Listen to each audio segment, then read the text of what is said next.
Hi everyone, I hope you're doing well wherever you are in the world. So recently there was a question about hydrangea blooming, so I thought I'd mention that.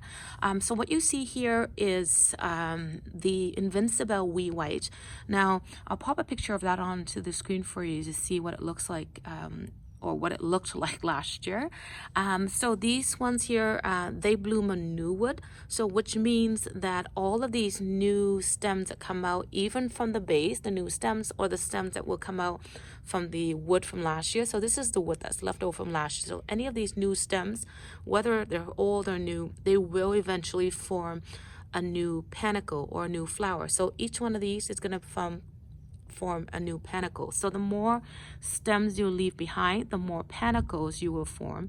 But if you prune these all the way down, so they will send out new stems out from the bottom, and those will be the new panicles as well. So I usually like to leave a little bit of the wood from last year, meaning the stuff that was formed from last year, so that the bush sort of looks a little bit more woody, and the flowers tend to look a bit more upright, which is kind of the look that I want.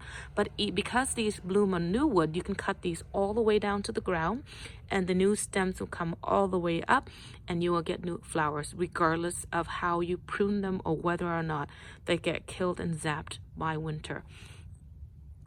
Here I have is the bulbul, and again I'll pop the screen up on the picture up on the screen for you. So as you can see, bulbuls also, there are the paniculata type hydrangeas, and these are the panicle types, and they also bloom on new wood. So when I prune, it doesn't really matter how I prune it, because it's going to come back, it's going to produce new wood, and the new wood will form new panicles. But if I prune it, I will create more stems, more new stems, and more new stems means more flowers, more panicles, more growth. Okay, so you saw that I did a whole bunch of pruning at the beginning of the season, but technically you don't really need to, and they will still bloom.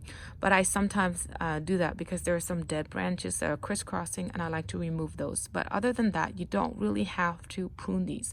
Now you may have to just cut below the panicles from last year where the new buds will come out, and that's really all you need.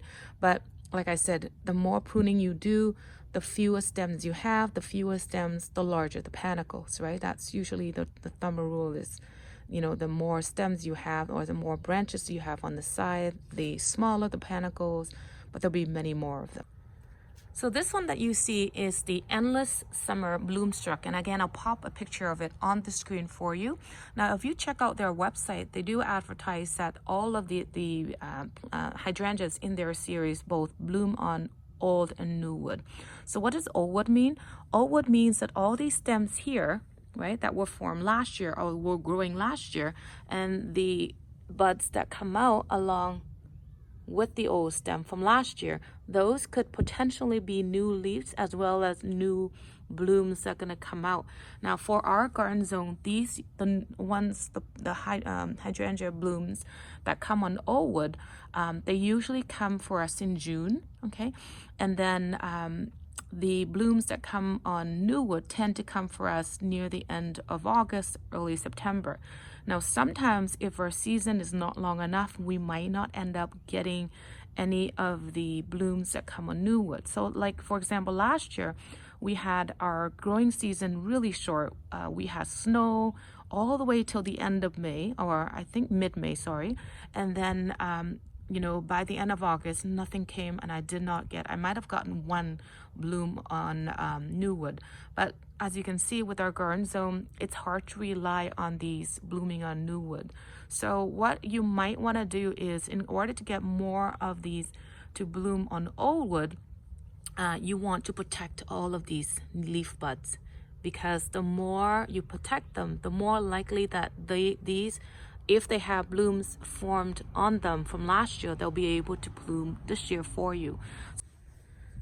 So tonight, our temperature is expected to be below 0 degrees Celsius or 32 degrees Fahrenheit. So what I will do is I will take an old bed sheet, and you want something light material, right? Something that's really light, where it's not going to put a lot of weight on these stems, because too much weight on these stems, you're going to end up knocking the buds off, and that also will kill the chance of the buds to come back on the old wood as well. So be careful.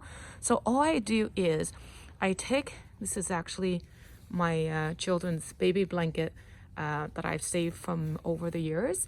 So all I do is I come out and I just take the old sheet or the blanket, and I like these baby blankets because they're small enough to kind of fit over the top, right?